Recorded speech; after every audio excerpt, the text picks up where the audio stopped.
Hi, I am Sophia. Welcome to True Payback, where story hits different. Hit subscribe. Let's dive in. My name is Rachel Anderson and I'm 32 years old. For the past decade, my family has treated me like the punchline to a joke only they found funny. My brother Marcus, 35, loud and perpetually convinced of his own brilliance, ran Anderson Construction Group, the mid-sized firm Dad built from nothing. Marcus took over at 27 when Dad stepped back and he never let anyone forget it. I studied civil engineering at Georgia Tech, graduated summa cum laude. Got my MBA from Wharton. Started working in construction management software development because I saw how inefficient most companies operated. But to my family I was just Rachel. The sister who played with computers. The one who didn't understand real work. Dad's retirement party was held at the Pine Ridge Country Club on a Saturday evening in March. 200 guests. Open bar. A slideshow of Dad's 40 years building Anderson Construction from a one-truck operation to a regional player doing $18 million annually. Marcus had organized everything naturally. He stood near the bar in his custom suit, holding court with subcontractors and suppliers. I arrived alone wearing a simple navy dress. I'd driven myself in my Honda Accord, the same car I'd had since college. Marcus spotted me immediately. Rachel. He waved me over to his circle. Everyone, this is my little sister. She works in tech. He said tech, the way you'd say finger painting. His head contractor, Jim Reeves, extended his hand. Nice to meet you. What do you do in tech? Software development, I said simply. She makes apps or something, Marcus interrupted, laughing. Honestly, we're not really sure. Are you still with that startup? Something like that, I replied. I'd learned years ago that correcting him was pointless. Let him think what he wanted. Let them all think what they wanted. What Marcus didn't know, what none of them knew, was that I was the founder and CEO of Buildstream Technologies. We'd launched 6 years ago with $2 million in seed funding. Our platform revolutionized how construction projects were managed. Real-time collaboration, automated compliance checking, supply chain integration, AI-powered scheduling. We'd grown to 180 employees. Our annual recurring revenue hit $47 million last year. We served 340 construction firms across North America, including Anderson Construction Group. They'd been using Buildstream for 3 years. Marcus signed the contract himself, never bothering to read who actually owned the company. Our sales team knew not to mention my connection. I'd watched from my dashboard as his company used our software to manage their entire operation. Every project, every timeline, every contract. I kept my success quiet for good reasons. I wanted to build something real without family drama. I wanted to prove to myself that I could succeed based on merit, not connections. And frankly, I wanted to see who my family really was when they thought I had nothing. They'd shown me repeatedly. 2 Christmases ago, Marcus announced at dinner that he was concerned about my finances. You're 30, he'd said loud enough for everyone to hear. Still renting. Still driving that beater. Maybe it's time to get serious about your career. Mom had nodded sympathetically. Honey, Marcus could probably find you an administrative position at the company. Answer phones, maybe handle some filing. I'm fine, I'd said quietly. Pride won't pay your bills, Dad had added, not unkindly, but with that tone that suggested he'd given up expecting much from me. Last Thanksgiving, Marcus brought his new girlfriend, Vanessa. She worked in his marketing department. At dinner, she'd asked what I did. Rachel's in computers, Mom had explained before I could answer. It's very nice, but not quite as established as Marcus's position. Marcus had grinned. She's basically an employee somewhere. Won't tell us where. Probably embarrassed, it's nothing impressive. I just smiled and asked someone to pass the potatoes. The truth was, I had a penthouse condo in Buckhead worth $1.8 million paid in full. I drove the Honda because I didn't care about cars. I dressed simply because I spent my days in hoodies at the office, and comfort mattered more than impressing people at family functions. I'd been featured in Forbes 30 Under 30 3 years ago. TechCrunch called Buildstream the platform transforming construction technology. We just closed a Series C funding round valuing the company at $340 million. But I let Marcus think I was struggling. I let Dad think I'd never amounted to much. I let Mom worry about my non-existent financial problems. As I was watching. Bernie. Documenting. At the retirement party, I made my way to Dad's table. He hugged me warmly. Whatever his other faults, Dad had never been cruel, just dismissive. He genuinely believed Marcus was the successful one. "Thanks for coming, sweetheart," he said. "I know you're busy with whatever you're working on." "Wouldn't miss it, Dad." Marcus clinked his glass for attention. Time for speeches. He launched into a 20-minute tribute to Dad, name-dropping their biggest projects, casually mentioning the $18 million revenue multiple times, positioning himself as the heir to a legacy. Then he pivoted. "But you know, Dad, you taught me that success isn't just about money. It's about understanding the business. Really understanding it." He looked directly at me. "Some people think they can just play CEO because they work with computers. But construction? That's real work. That's blueprints and concrete and steel. That's knowing what a load-bearing wall actually means." Polite laughter rippled through the room.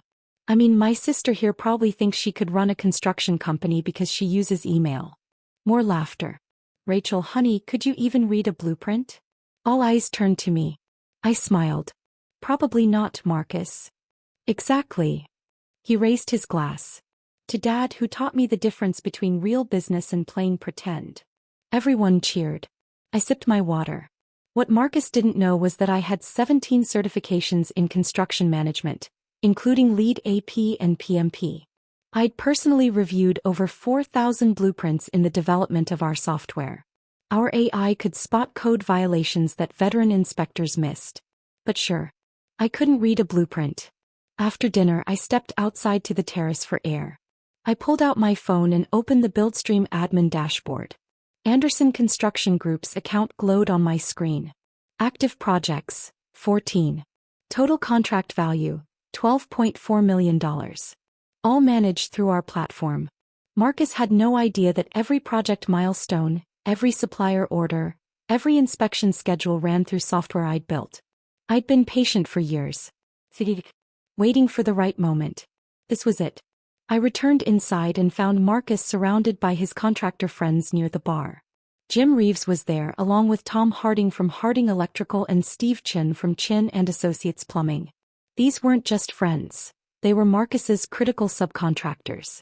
The relationships that kept Anderson Construction competitive. "Rachel." Marcus called out, already 3 drinks in. "Come here. We're talking about real business. The contractors want to know what you actually do." I approached calmly. "So really, what's your job?" Tom asked, not unkindly. "Just curious." "I develop software for construction companies," I said simply. "Like what?"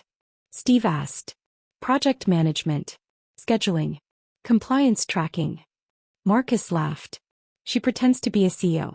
Probably has a fancy title at some startup that'll fold in 6 months.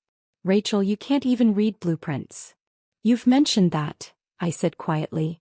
"Because it's important." Marcus was getting animated. "You can't understand construction from a computer screen. You need dirt under your fingernails.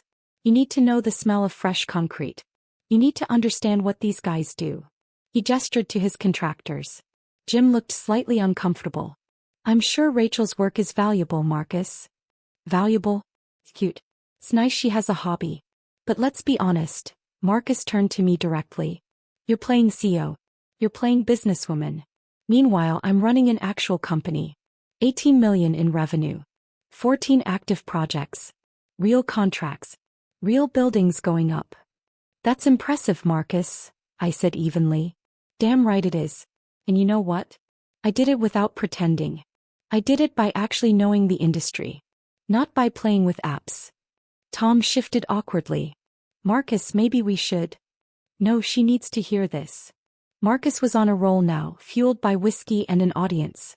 "Rachel, I love you, you're my sister. But you need to stop pretending you're something you're not. Get a real job. Maybe I could bring you on at Anderson. Answer phones. Learn the business from the ground up. But this CEO fantasy? It's embarrassing." The circle had gone quiet. I pulled out my phone. "What are you doing?" Marcus asked. "Texting your imaginary board of directors?" I didn't answer. I opened my email and typed quickly. To dev-team@buildstream.com subject. Immediate contract termination. Terminate all service agreements with Anderson Construction Group effective immediately. Disable access. Full data export per contract terms. No exceptions. Rachel. I hit send. You know what your problem is, Rachel? Marcus continued. You've always thought you were smarter than everyone else. College didn't teach you humility. That fancy MBA didn't teach you how the real world works. You need to accept your limitations. My phone buzzed. Response from RCO. Confirmed. Executing now. it.I 3 minutes. I looked up at Marcus. You're absolutely right. I should know my limitations. He seemed surprised by my agreement. Exactly. That's maturity. Another buzz. Our Chief Customer Officer, Anderson Construction terminated. Access revoked. Automated notifications sent to all their project stakeholders. Actually, Marcus, I do have a question, I said calmly. Sure, what? What software does Anderson Construction use for project management? He blinked. What? Why does that matter? Just curious. You're running 14 projects. You must use something to track everything. We use BuildStream, Jim Reeves volunteered. Great platform. We all use it for projects with Anderson. He gestured to Tom and Steve. Right, Marcus said dismissively. Some software. It's fine. Does what we need. Who do you think owns BuildStream? I asked quietly. Marcus frowned. What? I don't know. Some tech company. Why? My phone exploded with notifications. I glanced down. Marcus's project managers were getting alerts. Account disabled. Access denied. Emergency notifications hitting every stakeholder on every project. Marcus's phone buzzed. Then again. Then it started ringing. Hang on. He pulled it out, frowning at the screen. What the hell? His face changed as he read something. Then he looked up at me confused. There's some error with BuildStream. System's down or something. Tom's phone buzzed. Then Steve's. Then Jim's. I'm getting alerts too, Jim said, checking his screen. Says Anderson Construction's account has been terminated? That's ridiculous, Marcus said. He tried opening the BuildStream app on his phone. Access denied flashed on the screen. What the hell is going on? All three contractors were now staring at their phones, reading notifications about projects they had with Anderson Construction. Marcus was frantically trying to log in. This is insane. We have 14 active projects on this platform. This has to be a glitch. It's not a glitch, I said quietly. Everyone looked at me. What? Marcus said. It's not a glitch. I terminated your account. Marcus laughed nervously. What are you talking about? You can't terminate our account. You don't work for. He stopped. His face changed as the pieces started connecting. Wait. BuildStream Technologies, I said calmly. Headquarters in Atlanta. 180 employees. We serve 340 construction firms. Annual recurring revenue of $47 million. Series C valuation of $340 million. The blood was draining from Marcus's face. I founded it 6 years ago. I'm the CEO. The actual CEO. Not playing. Not pretending. That's impossible, Marcus whispered. I pulled up the BuildStream website on my phone and turned it to him. There was my official headshot on the About Us page. Rachel Anderson, founder and CEO. You've been using my software for 3 years, Marcus. Every project you're running right now, it's managed on my platform. Your scheduling, your compliance tracking, your subcontractor coordination, all of it runs through BuildStream. Tom was staring at his phone, clearly pulling up the same website. Holy shit. She's telling the truth. Marcus grabbed my phone, zooming in on the website. His hand was shaking. You just stood here, I continued, my voice steady, in front of your most important subcontractors and told me I can't read blueprints. That I'm playing CEO. That I'm embarrassing. That I need to accept my limitations. Rachel, he started. So I accepted them. I accepted that I don't need clients who disrespect me. I terminated your contract. All your project data has been exported per the service agreement. You'll receive it within 24 hours. But your access is revoked. Effective immediately. Jim was scrolling rapidly through his phone. Marcus, all our shared projects. I can't access anything. We have 14 active projects. Marcus's voice cracked. We have inspections scheduled. We have supplier orders. We have everything in that system. You should have thought of that, I said quietly, before you humiliated me in front of these gentlemen. Steve was backing away slowly, phone to his ear. I need to call my office. We have 3 projects with Anderson that are coordinated through BuildStream. Tom was doing the same. Same here. If we can't access the schedules. Marcus turned to them desperately. Guys, wait. This is a misunderstanding. Is it? Jim looked at Marcus, then at me. Did you really not know your sister owns the company? No, I didn't, Rachel, you never said. You never asked, I replied. You've spent 10 years telling me I'm not successful enough to warrant your attention. I'm just the sister who plays with computers. Why would I waste my breath explaining my actual business to someone who's already decided I'm a failure? Marcus's project manager was calling him. He answered, stepping away, his voice rising. What do you mean we're locked out? What do you mean the data's gone? No, it's not gone, it's just, call BuildStream support. I could hear the project manager's panicked voice through the phone. I tried. The automated system says our account was terminated by executive decision.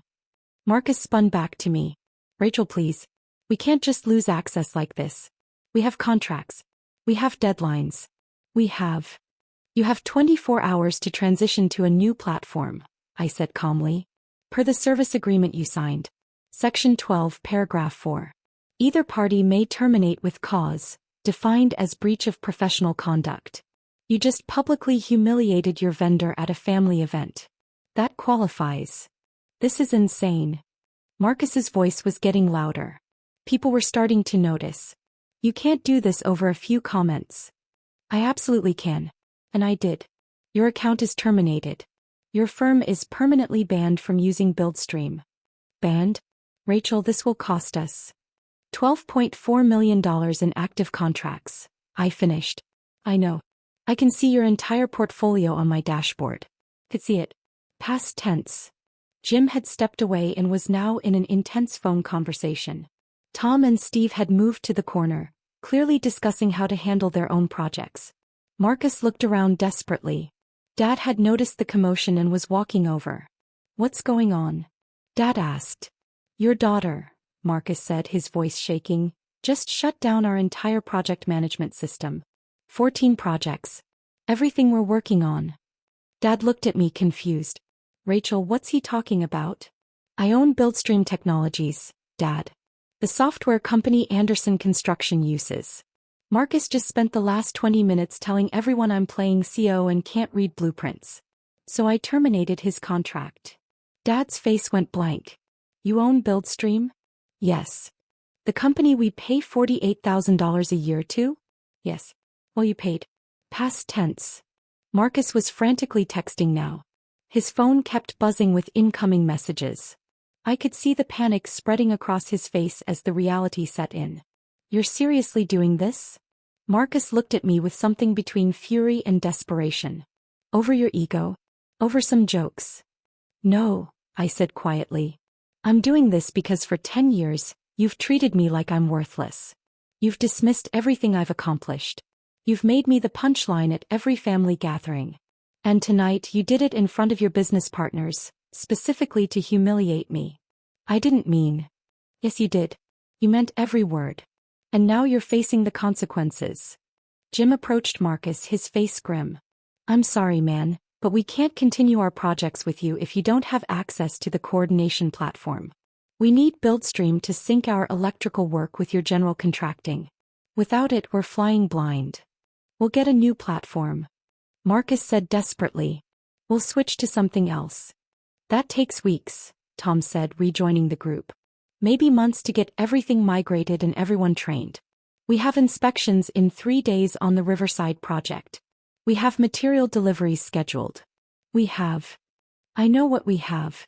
Marcus snapped. Then softer, I know. Steve shook his head. Marcus, I hate to do this, but I'm going to have to pull Chin and Associates from the Riverside and Brookhaven projects. We can't coordinate without the platform. Me too, Tom said quietly. I'm sorry. Guys, please. That's $4.2 million in contracts, Jim said, checking his phone. Just between the 3 of us. Marcus, I want to help, but I can't run projects blind. Marcus turned to me and for the first time I saw real fear in his eyes. Rachel, please, let's talk about this. Privately. No. I'll apologize. Publicly. Right now. In front of everyone. You'll apologize because you need something from me. Not because you're actually sorry. Not because you understand what you did wrong. Because your business is collapsing and you're desperate. His jaw clenched. What do you want? Nothing from you. I don't need anything from you, Marcus. That's what you never understood. I never needed your approval. I never needed your help. I never needed you to take me seriously. I built something anyway. So this is revenge. You're going to destroy Dad's company for revenge. I'm not destroying anything. I'm simply choosing not to do business with someone who publicly disrespects me. That's called having standards. Dad had been silent, processing. Now he spoke. Rachel, how long have you owned this company? 6 years. And we've been using it for 3? Yes. Why didn't you tell us? I looked at Dad. Would you have believed me? If I'd told you 3 years ago that I owned a $47 million software company, would you have believed me? Or would you have thought I was exaggerating? Playing pretend? Being delusional? Dad didn't answer. Exactly, I said. I stayed quiet because I wanted to see who you all really were when you thought I had nothing. And you showed me. Repeatedly. Marcus's phone rang again. He answered, listened, his face going pale. Yes. Yes, I understand. No, I don't know when. Okay. He hung up. The Riverside project foreman. They need the inspection schedule from Buildstream. I can't access it. You'll receive a data export within 24 hours, I repeated. That's too late. The inspection is Tuesday. Then you should probably focus on solving that problem instead of arguing with me. Jim was still on his phone. He hung up and looked at Marcus with genuine sympathy. I'm getting pulled off all Anderson projects by my partners. They won't risk the liability without the coordination platform. I'm sorry, Marcus. I really am. One by one, the contractors made their excuses and left. Within 10 minutes, Marcus stood alone near the bar, his phone continuing to buzz with increasingly panicked messages. Dad approached me. Rachel, I don't understand. If you're this successful, why did you let us think? Think what, Dad? That I was a failure? You thought that on your own. I just didn't waste energy trying to convince you otherwise. That's not fair. Isn't it? When have you ever asked about my work? When have you ever shown interest in what I actually do? You've spent 10 years assuming I accomplished nothing because I didn't follow Marcus into construction. You decided I wasn't worth paying attention to. Dad's face tightened. You could have told me. I'm telling you now. I'm the CEO of a company valued at $340 million. I have 180 employees. I was in Forbes 30 under 30. I've revolutionized construction project management. And none of that mattered to you until 30 seconds ago when you realized it affects Marcus. That's not true. Dad, you literally suggested I take a filing job at Marcus's company. 2 Christmases ago. You thought I needed charity work answering phones. Does that sound like a father who believed in me? He had no answer. Marcus approached, his earlier bravado completely gone. Rachel, please. Can we talk? Just you and me. No. I'll do anything. Name your price. What do you want? Money? Equity in Anderson? I'll make you a partner. I don't want anything from a company that's about to lose $12.4 million in contracts. That's not finalized. We can recover. We can. You can't actually.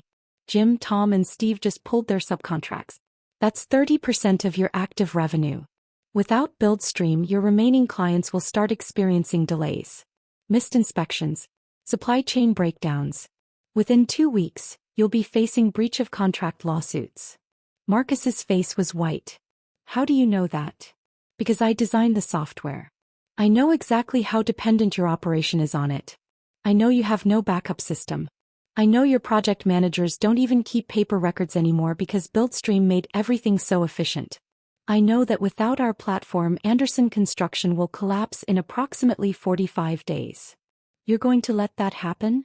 I'm not letting anything happen. You created this situation. You decided to publicly humiliate someone whose service you depended on. That was your choice. I didn't know. And why didn't you know, Marcus? Because you never bothered to learn anything about me. You were so convinced I was beneath you that you didn't even read the name of the CEO on the software contract you signed. You just assumed I couldn't possibly be important enough to matter. He had no response. I need to go, I said. Congratulations on Dad's retirement. I walked toward the exit. Dad called after me, Rachel, wait. I didn't stop. Outside, I got in my Honda and sat for a moment. My phone was exploding with messages. My COO, are you serious about the Anderson termination? I typed back, completely serious. Enforce it. My chief legal officer, they're going to threaten to sue. Let them. We have cause. I'll provide documentation. I started the car and drove back to my condo in Buckhead. The penthouse I'd bought with my own money. The home they didn't know existed. By the time I got there, my email had 47 new messages. Most were from Buildstream employees confirming the termination and data export. 3 were from Marcus's project managers, desperately trying to negotiate access. 1 was from Marcus himself. Please call me. We need to talk. I deleted it. The next morning I woke to missed calls from Dad, Mom, and Marcus. I didn't return them. By Monday the industry gossip networks were buzzing. Word spread fast in Atlanta construction circles. Anderson Construction had lost access to their project management platform. Major subcontractors were pulling out. Projects were in chaos. My PR team fielded calls from construction trade publications. Is it true Buildstream terminated Anderson Construction? Our official statement: Buildstream Technologies maintains the right to terminate service agreements when professional standards are not met. We cannot comment on specific client situations. Tuesday afternoon, I received an email from the Riverside project's owner. Due to Anderson Construction's inability to meet inspection schedules, we're terminating their contract and pursuing damages. Thank you for the referral to alternative contractors. Wednesday, 3 more of Marcus's clients terminated their contracts. The dominoes were falling exactly as I'd predicted. Thursday, Dad called my office. My assistant put him through. Rachel, please. We need to talk. I'm listening. Marcus's company is collapsing. He's going to lose everything. Yes. You're really going to let that happen? I'm not doing anything to him, Dad. He did this to himself. He made a mistake. He was drunk. He didn't mean. He meant every word. And more importantly, this wasn't one drunken night. This was 10 years of dismissiveness. 10 years of treating me like I was worthless. One incident was just the final straw. He's your brother. And I'm your daughter. Did you defend me when he was humiliating me? Did you tell him to stop? Or did you laugh along with everyone else? Silence. That's what I thought, I said. I need to go, Dad. I have a board meeting.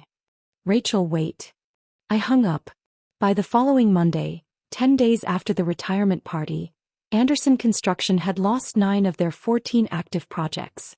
The remaining 5 were in danger of collapse due to coordination failures. Marcus's company was hemorrhaging money. Subcontractors were filing liens. Clients were threatening lawsuits. I received one final email from Marcus. You win. Anderson Construction is filing for bankruptcy. I'm losing everything. Dad's legacy is destroyed. Are you happy now? I hope you enjoy your revenge. Marcus. I stared at the email for a long time. Then I typed. Marcus, this was never about winning or revenge. This was about consequences. For 10 years you treated me like I was nothing. You mocked my career. You dismissed my success. You made me the punchline at every family gathering. You did this because you thought I couldn't fight back. You thought I was powerless. You were wrong. I didn't destroy your company for revenge. I terminated a business relationship with someone who publicly disrespected me. That's not revenge. That's self-respect. The reason you're losing everything is because you built your entire operation on a platform you didn't understand, provided by a person you didn't respect. You never bothered to learn who owned the company. You never bothered to secure backup systems. You never bothered to treat your critical vendors with basic professional courtesy. This isn't happening to you because I'm cruel. It's happening because you were arrogant. You assumed your success was inevitable and permanent. You assumed the people you dismissed couldn't hurt you. You learned otherwise. I'm not going to restore your access. I'm not going to save your company. You're going to face the full consequences of your actions. Maybe that will teach you something. Or maybe you'll just blame me forever. Either way, I'm done caring. Rachel. I hit send and closed my laptop. 3 months later, Anderson Construction officially declared bankruptcy. Marcus lost the company. Dad's 40-year legacy ended. Family gatherings became tense, awkward affairs that I stopped attending. Mom called once to tell me I'd destroyed the family. I reminded her that I'd built a $340 million company while they'd assumed I was a failure, and maybe their perspective needed adjustment. Buildstream Technologies continued to grow. We signed 47 new clients in the quarter following the Anderson termination. Our revenue hit $52 million. We expanded into commercial real estate management. I promoted 3 employees who'd been with me since the beginning. I invested in chosen family, the people who'd believed in me when my actual family didn't. Sometimes I wonder if I did the right thing. If I should have warned Marcus. If I should have given him a second chance. Then I remember standing at that retirement party, listening to him tell a room full of people that I couldn't read blueprints. That I was playing CEO. That I was embarrassing. And I remember that I gave him 10 years of chances. 10 years of grace. 10 years of quiet success that he never bothered to notice. I didn't destroy Anderson Construction. Marcus destroyed it the moment he decided I wasn't worth his respect. I just stopped protecting him from the consequences. And I'd do it again.